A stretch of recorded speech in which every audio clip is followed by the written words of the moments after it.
Good evening. I'm Adam Barth. My capstone focused on the effects of free fares on the public transit systems in Stanislaus County. Public transit systems are an integral part of cities across the world. Most transit agencies require a fare payment to access the system, but some places have implemented a fare-free program to attract more people to it. The transit systems in Stanislaus County implemented a fare-free program, which saw some success and some negative impacts. The research reviewed the question, how have the free fares impacted the riding experience in Stanislaus County? The methods used to evaluate the impacts of free fares were meant to review the impact from a driver's perspective, and not just evaluate the ridership data that would show that ridership increased. The methods included interviewing drivers that would have a first-hand knowledge of the system and a direct impact that free fares had on the service quality. Several themes were found during the driver interviews that showed both positive and negative impacts of the free fare program. These included on-time performance, unwelcome passenger behavior on the bus, the effects of mitigation tactics, an increase in ridership, and an economic impact.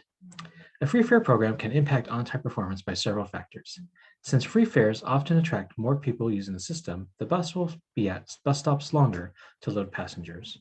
During the 2019 fare-free periods, all drivers found an increase in the number of people that used the system, but it did not have a detrimental effect on the on-time performance. Additionally, drivers did not have to deal with the non-paying passengers, which occasionally created on-time performance issues when people refused to pay the fare. All drivers reported that some of the riders violated some of the rules of the bus. The rules often violated were riding the bus for a long period of time, having an unpleasant body odor, and wearing dirty clothing.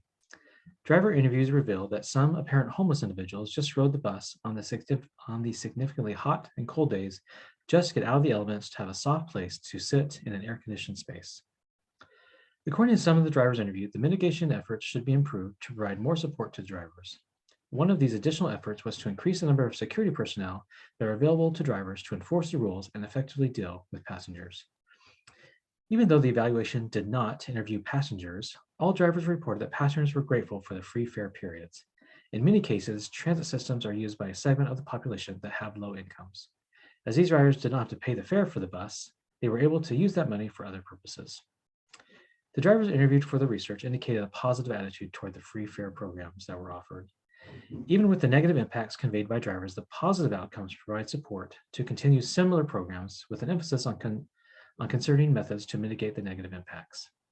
The success of the program for both the drivers and the passengers showed the program was favorable among both groups of people and should be continued. Enticing more people onto the public transit systems will increase ridership and create a more positive outcomes with the benefits that public transit provides to communities. Thank you.